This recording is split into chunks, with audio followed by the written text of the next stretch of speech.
Welcome to Session 8. Every organisation faces the possibility of a crisis, be it a natural disaster, a product recall, a public relations scandal, or any other disruptive event. The ability to communicate effectively during these challenging times is critical for protecting your reputation, maintaining stakeholder trust, and ensuring the survival of your organisation.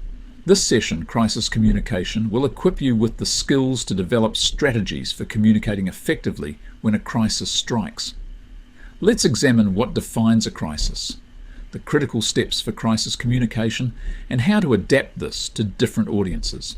A crisis is any event that has the potential to threaten an organisation's reputation, operations, or stakeholders.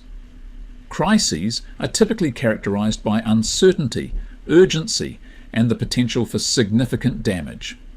It can be a wide range of potential situations, such as a natural disaster, a product recall, a financial scandal, a data breach, or a public relations misstep. Effective communication is essential during a crisis to manage the situation, mitigate the damage, and restore trust and confidence. Successful crisis communication follows a series of key steps. First, acknowledge the crisis and take responsibility for addressing it. Avoid denial or attempts to downplay the severity of the situation. Second, gather information and assess the situation, understanding the facts, the potential impact, and the stakeholders who are affected.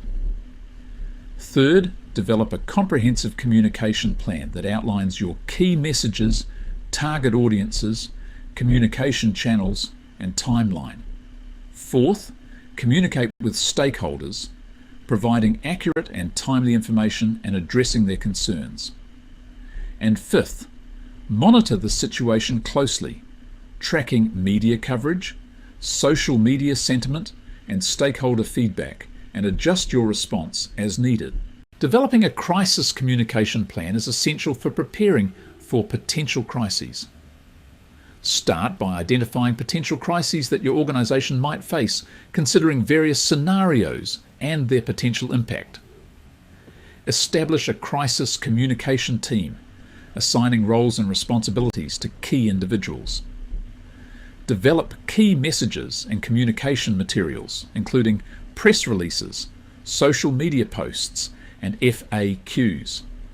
Identify the most effective communication channels for reaching your target audiences, such as media outlets, social media platforms, email, and your website. And finally, practice and refine the plan through simulations and drills, ensuring that your team is prepared to respond effectively when a crisis strikes. Communicating effectively during a crisis requires a calm, clear, and empathetic approach.